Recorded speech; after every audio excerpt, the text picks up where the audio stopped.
Po direktivi Evropske unije ima vsak zavarovanec pravico do povračila stroškov zdravljenja v tujini, če ima veljavno napotnico, kar je po zadnjih dostopnih podatkih za leto 2024 zdravstveno zavarovalnico stalo več kot milijon evrov. Zakaj pa so čakalne dobe pri nas tako dolge? V ortodonskem društvu pravijo, da razlog ni pomanjkanje kadra. Rebeka Tomadus.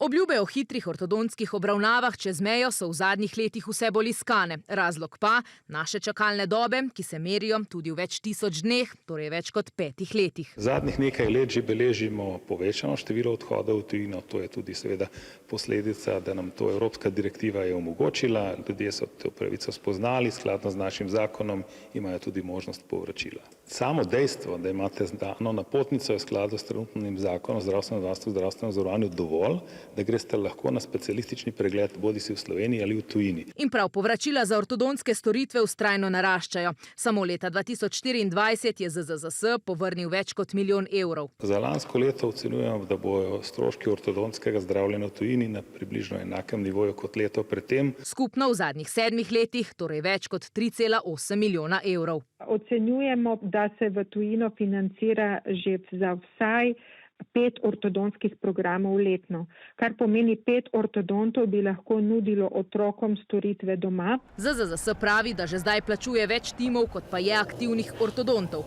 Ministrstvo pa, da javno mrežo krepijo z novimi koncesijami.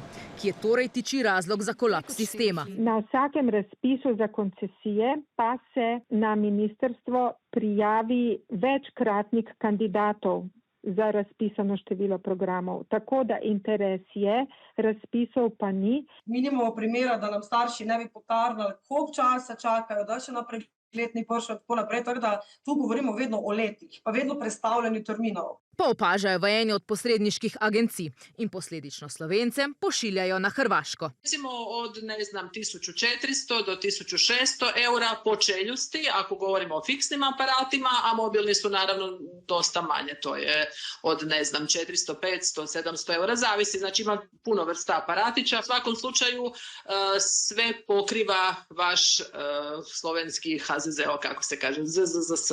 Dodatno težavo predstavljajo izdane napotnice zobozdravnikov. Se veliko napotnic, bomo rekli, izda na zalogo zaradi čakalnih dob, potem pa se ugotovi, da dejansko ortodontsko zdravljenje konkretnega otroka sploh ni potrebno. Napotnice so tudi izdane ne samo ena, kot je predpisano, ampak več.